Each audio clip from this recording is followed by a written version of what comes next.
Oi, faz muito tempo que eu não gravava.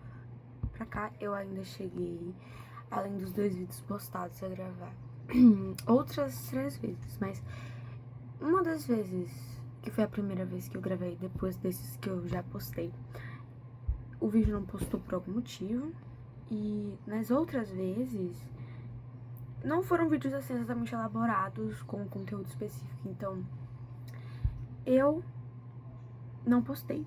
E aí, depois de meses, eu tô vendo postar de novo agora, porque hoje foi um dia que tá tendo muita chuva, alagou a rua. Só que eu me sinto muito culpada de faltar escola, e hoje em dia eu tô estudando de tarde.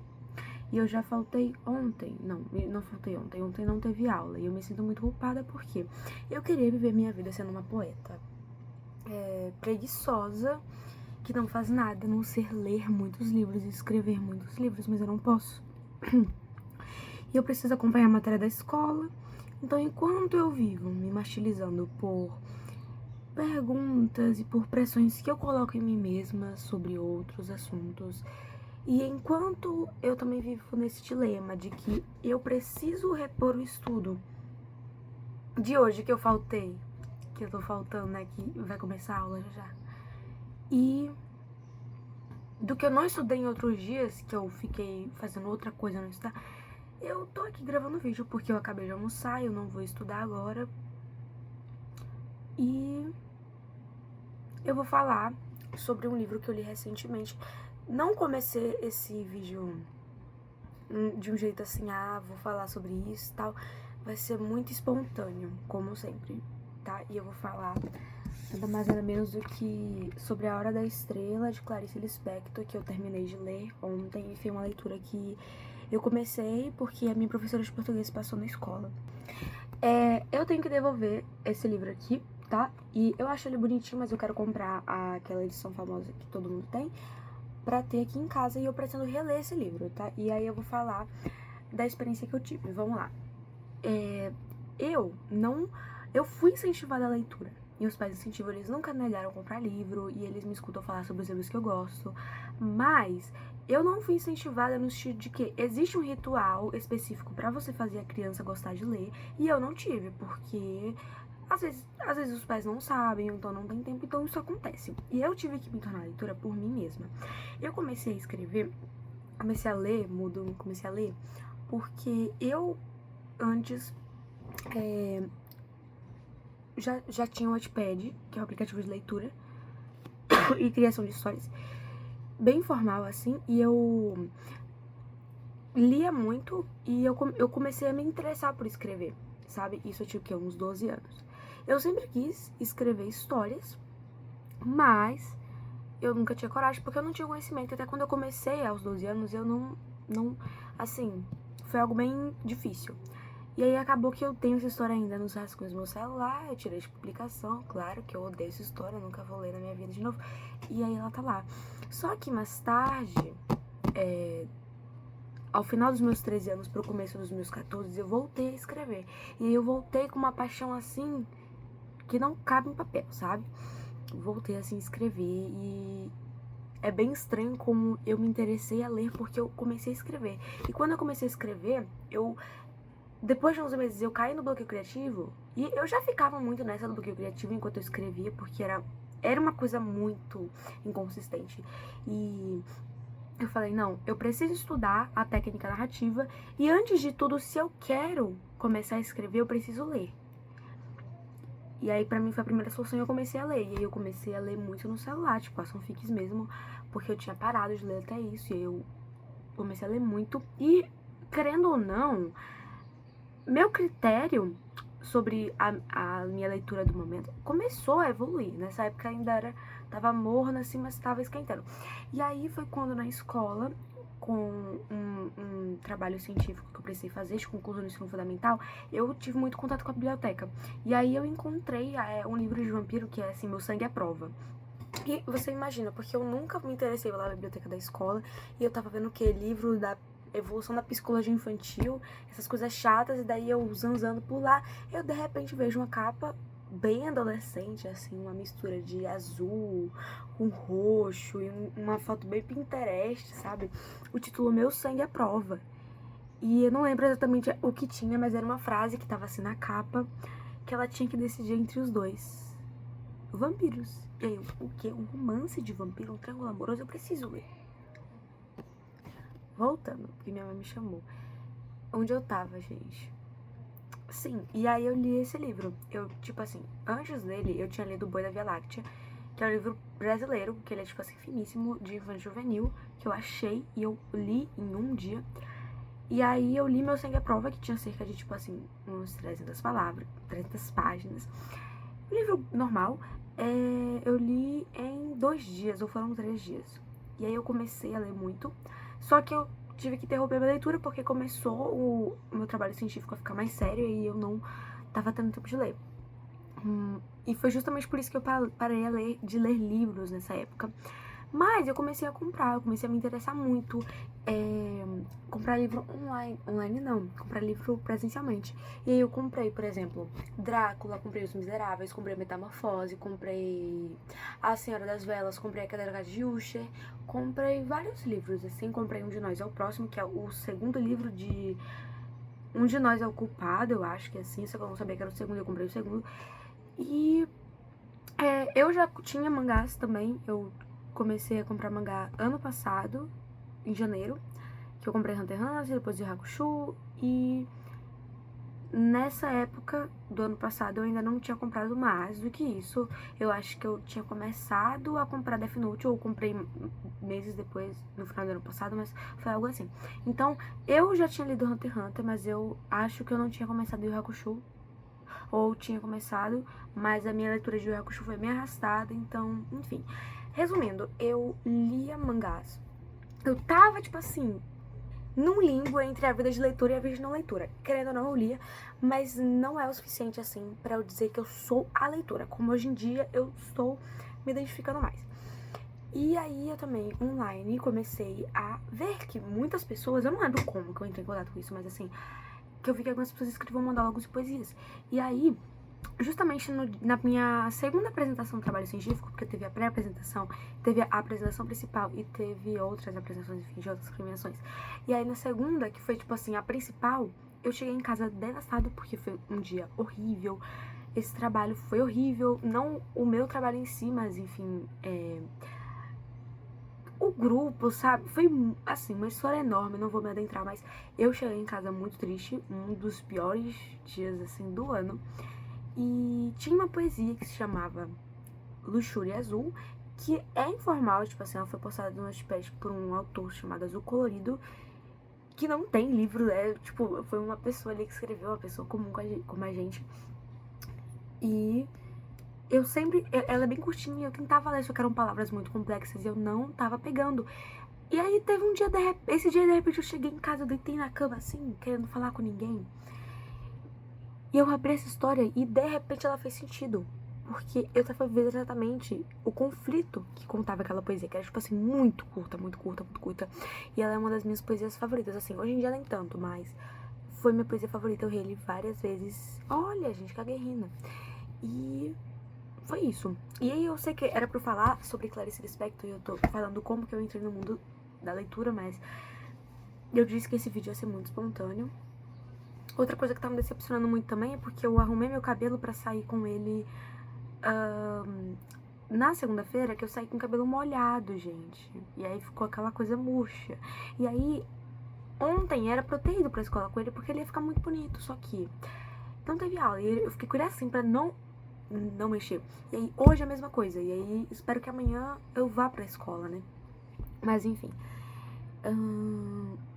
E aí eu também comecei a ler muito mais monólogo, muito mais poesia. E hoje em dia o meu nível de leitura ele tá muito mais avançado. Eu não sei exatamente quanto, porque a gente sempre acha que onde a gente tá agora é o nosso ápice, mas monólogos antigamente que pra mim não faziam sentido, hoje em dia eu já consigo decifrar. E uma coisa que me ajudou muito foi porque, além de eu, tipo, ler excessivamente os monólogos do Wattpad e as poesias também, e, tipo assim, estudar, sentar e ficar relendo, isso me ajudou muito. Eu também comecei a ler, por exemplo, Drácula, comecei a ler a trilogia do Povo do Ar, comecei a ler, deixa eu ver. Eu já tinha lido outros livros, né? Tipo, alguns livros que eu tenho aqui, eu li A Senhora das Velas, e Um de Nós é o Próximo eu li também. E eu comprei outros. Eu li mais de Yu Hakusho, comprei Death Note, comprei Alive, comprei Prophecy, comprei Haikyuu, que não tá aqui aparecendo, e comprei... comprei esses. E aí, além, tipo, da minha leitura ter aumentado online, eu... Pode parecer pouco, mas eu li bastante presencialmente. E aí eu fui aumentando meu ritmo de leitura. Quando chegou no início do ano, eu estava lendo a trilogia do Povo do Ar, que inclusive está aqui. Eu tô no segundo livro, O Rei Perverso. Eu comecei a ler, eu comprei em dezembro. E, infelizmente, não foi box. E aí eu li, comecei a ler, só que eu tava lendo um ritmo muito demorado nas férias. Nas férias eu tava numa reserva literária. E eu li o primeiro livro, que foi O Príncipe Cruel. Tipo assim, de uma vez só, foi no mês de fevereiro. E aí no mês de março eu comecei a ler O Rei Perverso, que eu li, tipo assim, de uma vez só. Falta 3 capítulos pra eu terminar. Eu li de uma vez só, só que eu parei de ler. Por quê? Porque no dia que eu terminei, que faltava 3 capítulos pra eu terminar O Rei Perverso, eu comecei a ler Drácula, que eu também tinha comprado no mesmo dia que Príncipe Cruel. E aí, que tá aqui essa versão aqui. E aí, eu tava muito devagar a leitura, porque é um livro difícil, tá? Muito difícil. E aí, nesse dia eu engatei pra ler Drácula. E aí não parece, mas eu li muito, tá? Porque as folhas são finíssimas. E a história só vai até aqui. Então eu li bem se dizer metade. Então eu parei de ler Perfeito porque eu comecei a ler muito Drácula. E eu também comecei a ficar muito ocupada com as coisas da escola. E eu não tava tendo tempo. E ainda no começo do ano, nos primeiros dias de aula, a professora passou o quê? A Hora da Estrela pra gente ler. De Clarice Lispector, tá? Todo mundo conhece, acho que eu não preciso falar muito sobre isso. É um livro curto, tem essa edição aqui, 86 páginas, mas assim, vai até 79 e ela começa na 9. Então são 70 páginas nessa edição, de história, literalmente, tá bom? Aí nós finalmente vamos falar sobre isso.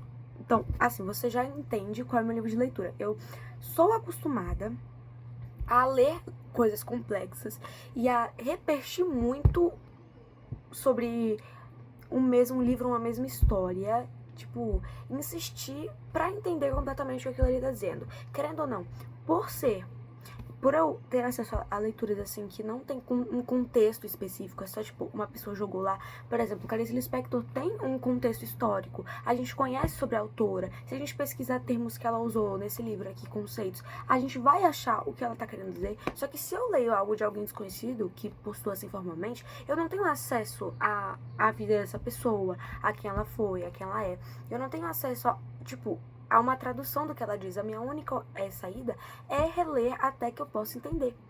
Então eu tenho essa prática, tá? E se vocês não sabem, esse livro ele é muito difícil, A Hora da Estrela. E eu vou exemplificar isso aqui. Aqui atrás diz assim, abre aspas. Esfinge, feiticeira, monstro sagrado. O renascimento da fascinante Clarice Lispector tem sido um dos verdadeiros eventos literários do século XXI. Ninguém soa como Clarice, ninguém pensa como ela. Ela não apenas parece dotada de mais sentidos do que os 5 conhecidos, mas também curva a sintaxe e a pontuação de acordo com sua vontade. Ela vira o dicionário de cabeça para baixo, saltando todas as palavras de suas funções, espalhando-as de volta como quer e não é que a língua parece melhor. Confundi um pouco no final. Isso. Ela literalmente mistura, ela pega, tipo assim, como se ela escrevesse o livro inteiro normal, como a gente conhece, ela bagunça assim, faz uma lambança e aí esse é o resultado final. É muito difícil. E uma coisa que eu queria ressaltar é porque, vocês lembram que eu falei que eu tinha começado a estudar pra escrever? Eu estudei um pouco de técnica narrativa, estudo, assim, básico. E os clássicos, eles não têm exatamente essas técnicas aplicadas. Eles são clássicos e eles são renomados por outros motivos maiores, tá? Mas assim, por exemplo, O Rei Perverso é um livro narrativamente bem feito. Ele segue técnicas narrativas e ele tem um estilo muito padrão do que a gente está acostumado a ver de um livro, assim, de fantasia, mesmo um livro comum. Só que, por exemplo, Drácula de Bram Stoker, ele não segue isso.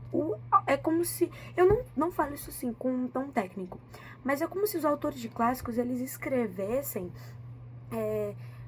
com o que eles querem escrever. Então são leituras assim que não seguem o que nos cativa.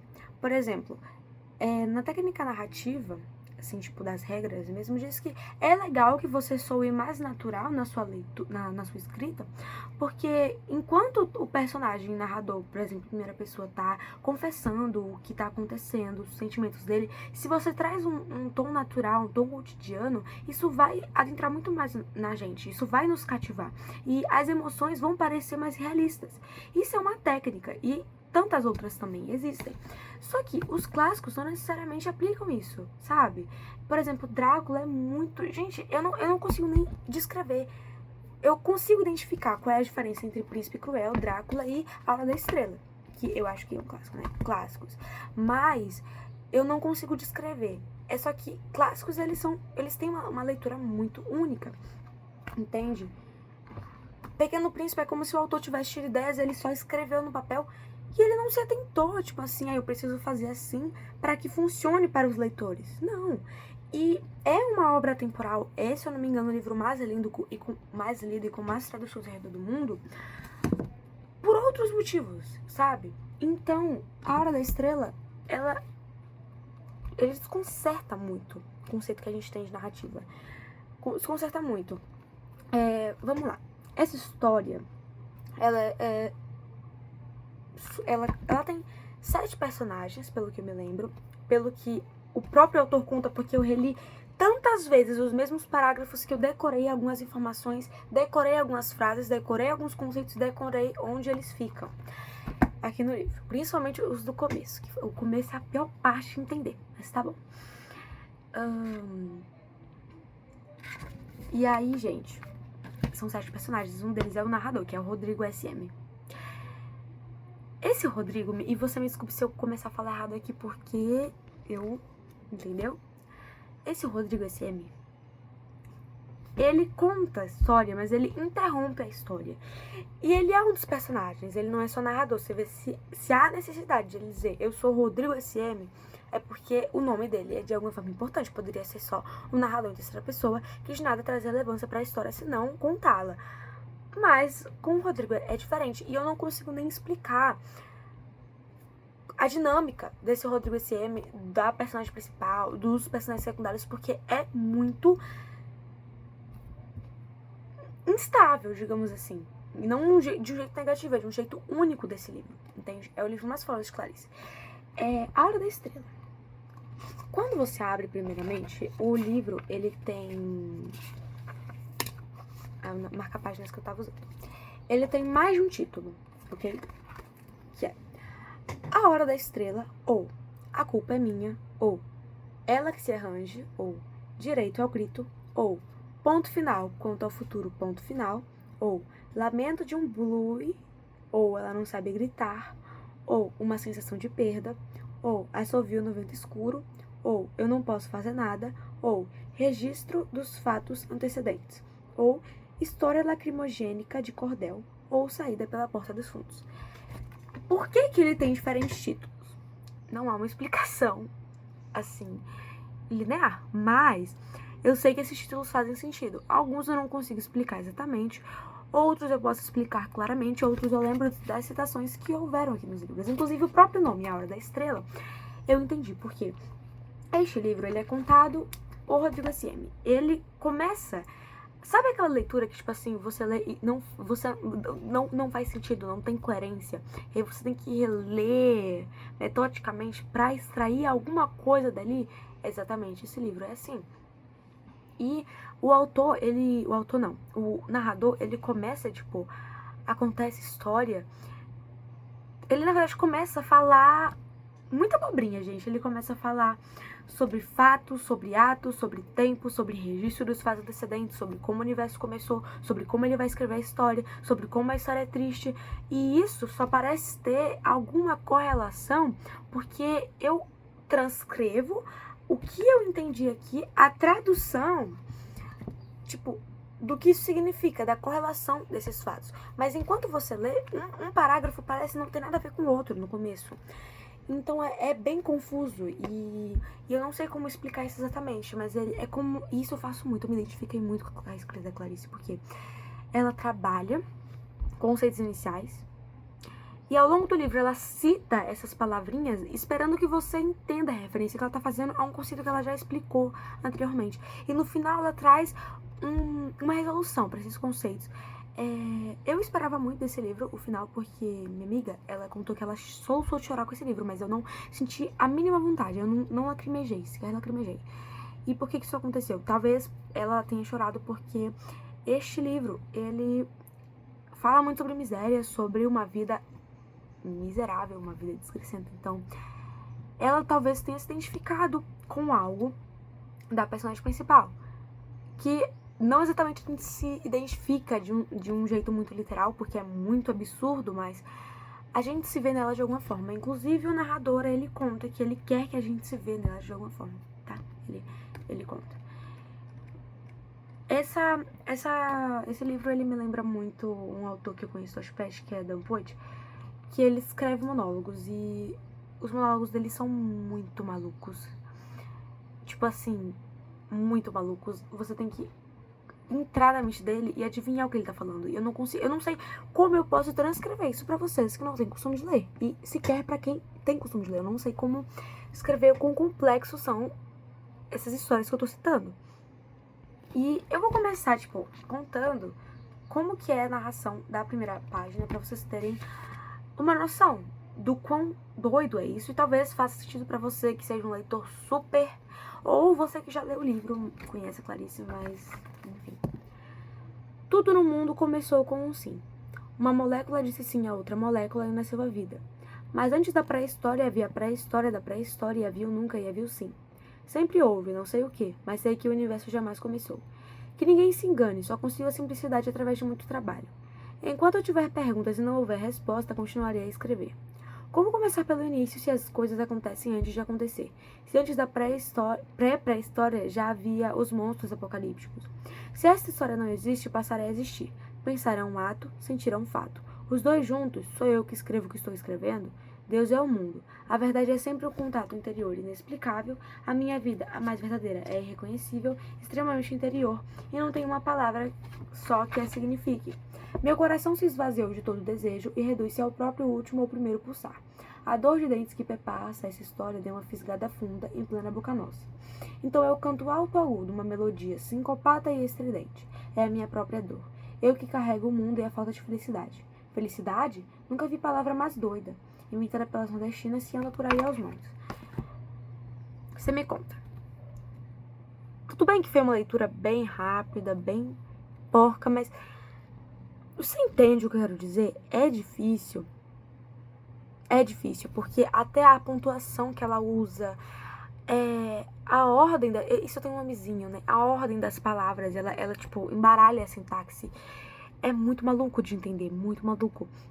Ela usa palavras difíceis, ela tem referências específicas. Gente, tem um momento crucial aqui que eu não sei se eu conto, porque é um spoiler gigantesco. Eu vou falar, que ela diz assim... se você saber do que eu tô falando, né? Até tu, Brutus. Eu tive que pesquisar o que era, porque eu não sabia. Que é uma referência a uma obra de Shakespeare e é muito famosa, mas eu não conhecia. E é um momento muito importante, mas ela revela esse momento com essa fala. Então é muito difícil, tá? Às vezes eu achei, assim, eu podia estar na página 78 de 79, mas tinha um parágrafo ali que eu pensava, não, eu acho que aqui eu não consigo passar daqui, porque é desafiador, tá?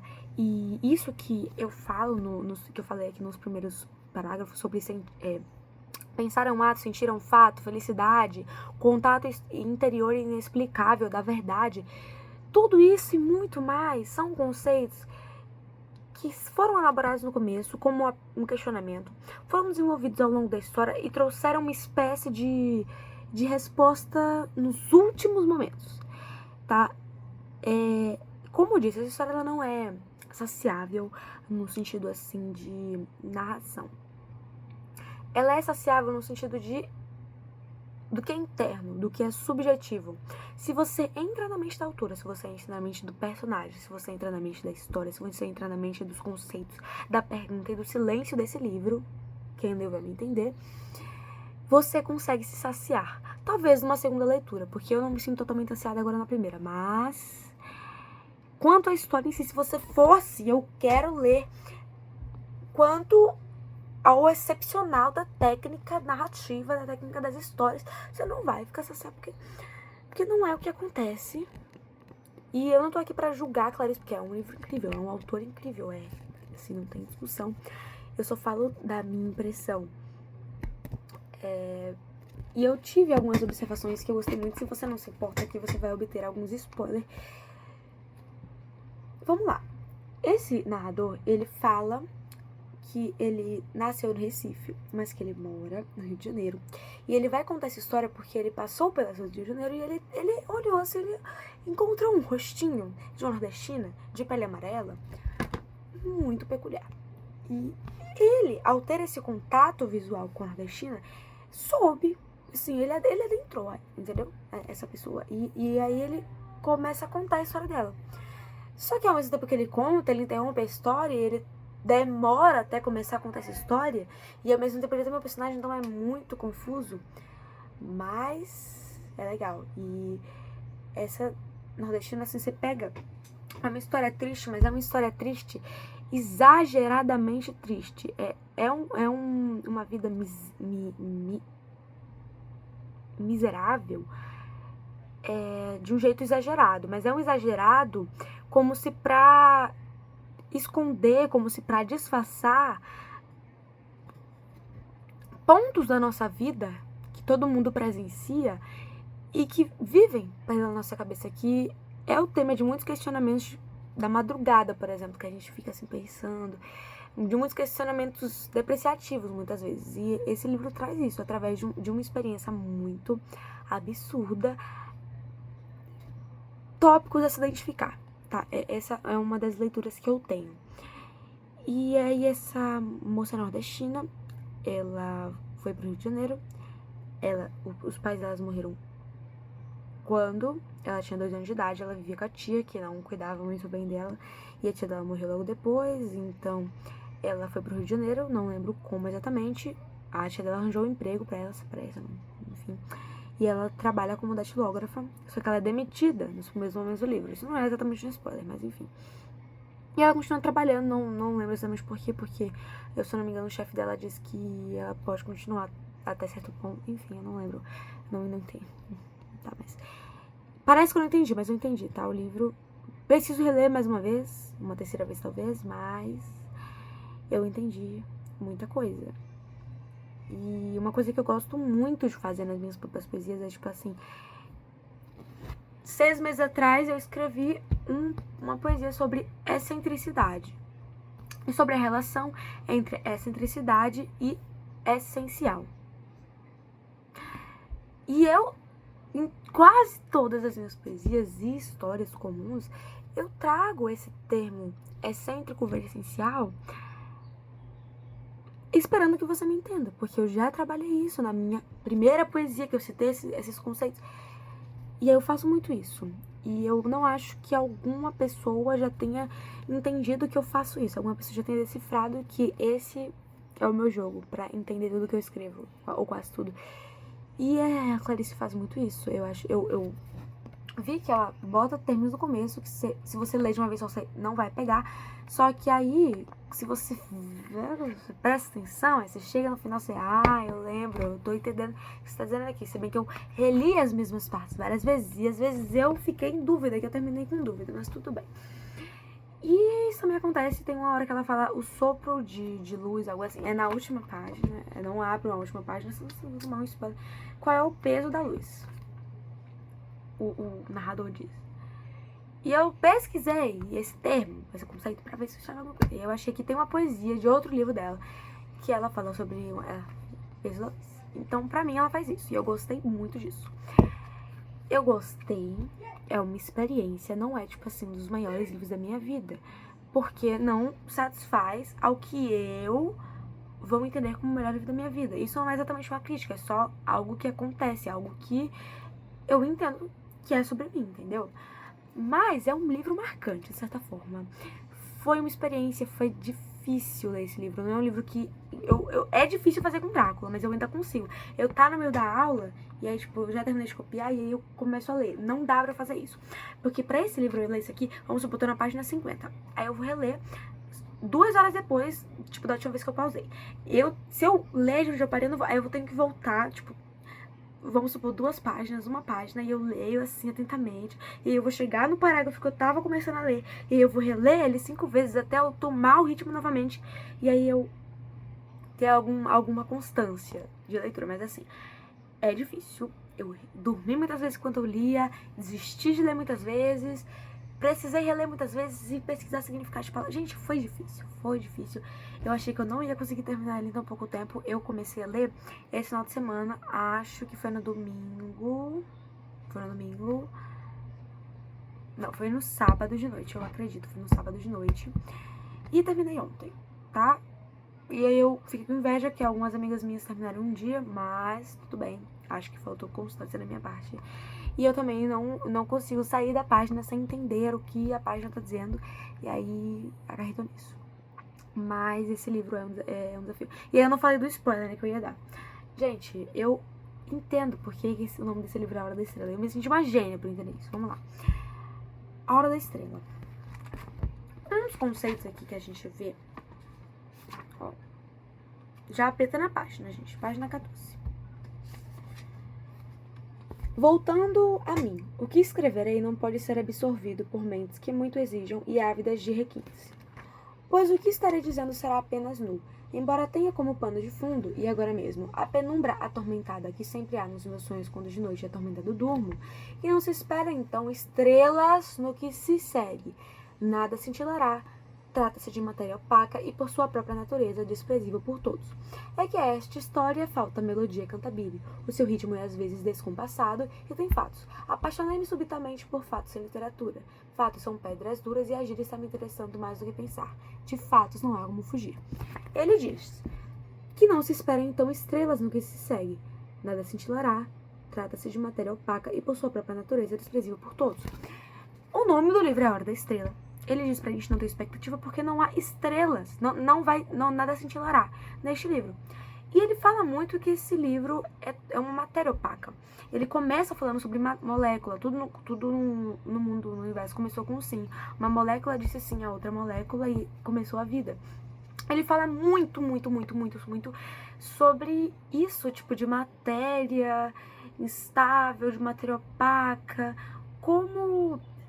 Eu não sei se eu tô brisando, mas as pessoas não falam, tipo, do Big Bang, que antes era toda uma coisa, assim, maluca e tal, e aí teve essa implosão, se eu não me engano, e aí teve o planeta Terra. Então, eu acho que essa matéria opaca que ele tanto diz é como se fosse o antecessor da estrela. E ele fala sobre registros antecedentes, ele fala que antes da pré-história já havia pré-história, e que ele não sabe como começar se antes do começo já houve um começo. E a história fala muito sobre isso, termina com isso, inclusive. E um dos títulos é Registro dos Fatos Antecedentes. E ele também diz que ele começaria pelo fim que justificaria o começo, como a vida parece dizer sobre a morte, mas ele não vai fazer porque ele precisa seguir metodicamente tudo que vai acontecer assim calmamente. Então, é isso. Eu esqueci a palavra que eu ia dizer. E aí, vamos lá. Se o nome do livro é A Hora da Estrela, se ele diz que a gente não deve esperar estrela, se a gente diz que a gente não deve esperar estrelas, porque esse livro se trata de matéria opaca, e eu compreendo essa matéria porosa, essa matéria instável, essa matéria de nebulosidade como um registro antecedente do que é a implosão de matérias, de transformações da galáxia. Eu não sei se fez sentido no que eu falei, eu acho que eu falei nada com nada, mas tá. E outra hora, deixa eu lembrar como daquele dias. Deixa eu dar aqui um exemplo. Ele diz aqui, ó.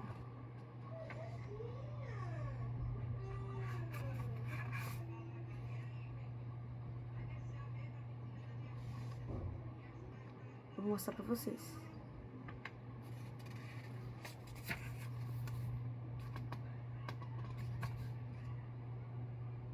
Não tô achando. E eu lembro que eu tava tentando achar essa... Tem uma parte que eu reli várias vezes e eu não tô achando. Ah, achei, ó. Com esta história vou me sensibilizar, e bem sei que cada dia é um dia roubado da morte. Eu não sou intelectual, escrevo com o corpo, e o que escrevo é uma névoa úmida. As palavras são transfugidos de sombras que se entrecruzam desiguais, estalactites, renda, música transfigurada de órgão. Mal ouso clamar palavras a essa rede vibrante, rica, mórbida e escura, tendo como contratom o baixo grosso da dor. Alegro com brio. Tentarei tirar ouro de carvão. Sei que estou adiando a história que brinco de bola sem a bola. O fato é um ato. Juro que este livro é feito sem palavras. É uma fotografia muda. Este livro é um silêncio. Este livro é uma pergunta. Não sei se pra vocês vai fazer sentido, mas pra mim ele fala muito do que é a instabilidade, a nebulosidade desse livro, como, tipo assim, a metáfora mesmo antecessora à hora da estrela. Só que ele afirma que não vai existir a hora da estrela, porque a gente não deve esperar nada dessa história. Ele diz isso muitas vezes, que a gente não espera nada, porque ele tá adiando e não é nada com nada, não é nada relevante de fato. E tem uma parte que eu não sei se eu vou achar. Achei, ó. Que vai decifrar. Gente, vai fazer sentido. A menina não perguntava porque era sempre castigada, mas nem tudo se precisa saber, e não saber fazia parte importante de sua vida. Esse não saber pode parecer ruim, mas não é tanto, porque ela sabia muita coisa, assim como ninguém ensina cachorro a abanar o rabo e nem a pessoa a sentir fome. Nasce-se e fica-se logo sabendo. Assim como ninguém lhe ensinaria um dia a morrer, na certa morreria um dia como se tivesse estudado de cor a representação do papel de estrela, pois na hora da morte a pessoa se torna brilhante estrela de cinema. É o instante de glória de cada um, e é quando, como no canto coral, se ouvem agudos sibilantes. Então, veja, esse nome do livro é A Hora da Estrela. Se ele diz pra gente não esperar a estrela, porque é como se a história como um todo fosse antecessora à Hora da Estrela. Depois ele diz que ninguém aprende a morrer e que morrer é como assumir o papel de estrela. Vocês estão pegando o que eu tô falando? Que a hora da estrela é quando a protagonista morre? E eu soube disso desde o começo, tá? E aí é de responsabilidade sua se você teve um spoiler aqui, mas eu acho que é uma linha de raciocínio que todo mundo vai ter, né? Eu acho.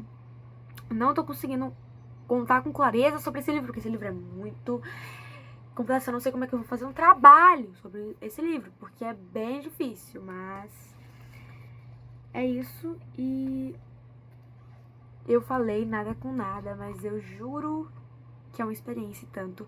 E é um livro que eu me recuso a não reler por uma segunda vez. Eu tenho que reler esse livro por uma segunda vez, e de preferência ainda esse ano, tá? Eu só não releio ele, tipo assim, hoje, porque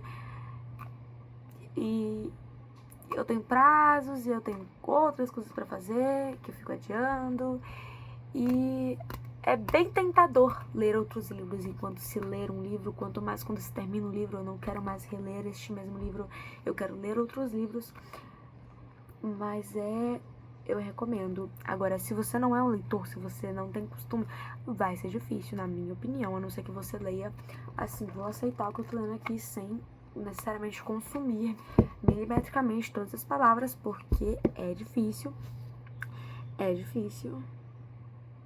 mas eu gostei. E eu não sei se eu estou pronta pra dar a minha resenha no Scooby sobre ele. Talvez eu dê, talvez não, mas ele é muito bonito. Eu quero ler outras histórias da Clarice, tipo assim, pra já. E eu quero ler muitas histórias ao mesmo tempo. Eu quero ler Peter Pan, eu quero ler Pequeno Príncipe em inglês, eu quero ler Peter Pan em inglês, eu quero ler todas as histórias da Clarice, eu quero ler tanta coisa, eu quero ler... Ai, gente, tudo muito lindinho, tá bom? Eu não sei uma nota pra dar, porque existem muitas experiências na leitura de um livro. Existe a minha experiência quanto à dificuldade, quanto ao meu ritmo de leitura. E pra isso eu daria uma nota muito baixa, não pela culpa que a história tem, mas pelo ritmo que se deu. E aí existe também as técnicas narrativas, que quase não existem, então seria uma pontuação baixa, e aí se eu fosse chata, e se eu dissesse não, porque esse livro é uma merda, então eu daria uma nota baixa, mas eu posso falar também sobre essa objetividade, sobre a riqueza desse livro, em outras áreas, fora do que a gente denomina como uma regra, toda história tem que ser assim. Então, são muitos campos para avaliar. E eu não sinto que eu entendi completamente o livro. Não porque eu li de olhos fechados, mas porque eu li na medida do possível. E é como se, por exemplo, se você pega um aspirador e vai aspirar um tapete molhado, que tá muito sujo, aí você tem que aspirar, tá? Se você passar a primeira vez, ele não vai tirar tudo, você tem que passar outras vezes. É como isso, não é que eu li de uma maneira grosseira, é porque, muito pelo contrário, mas é porque é difícil absorver tudo, e assim como ele diz, começar pelo fim que justificaria o começo. Entendendo o fim, ler pelo começo é outra coisa, e faz muito mais sentido. Então, é muito incerto, sabe? Muito incerto eu dar uma nota para este livro, mas eu gostei. É uma experiência, uma das maiores experiências literárias que eu já tive, porque não é porque a história é chata, porque a história é mal feita, porque a escrita é ruim, mas porque é muito complexo e é muito rico. Eu não sei se minha opinião vai evoluir até, tipo, pra um modo muito crítico, não necessariamente negativo, mas muito crítico, assim, como quem tem propriedade de dizer. Eu não sei se minha opinião vai evoluir pra isso, depois de muito tempo, se eu vou dizer assim, não. Eu acho que esse livro não é... Eu não gosto disso, eu não sei se eu vou ter propriedade um dia pra falar sobre isso, dessa forma. Mas, por enquanto, é algo incerto. E é isso, tá? E eu leria pela riqueza da escrita e não pela história, assim, tipo, da Macabeia, que é a protagonista. Não é isso que chama atenção, gente. Eu acho que eu me atentei muito às palavras e aos termos que ela usa, que ela trabalha. Eu amo letras, amo as palavras, amo toda essa subjetividade. E eu com certeza pesquisarei muito mais sobre Clarice, que eu tenho que fazer o trabalho, sobre os termos que ela usa, que alguns eu não pesquisei, eu fui pesquisar mais pro final, mas enfim. É isso, tá bom? Minha resenha aqui, não sei se alguém chegou até o fim desse vídeo, mas beijo pra vocês.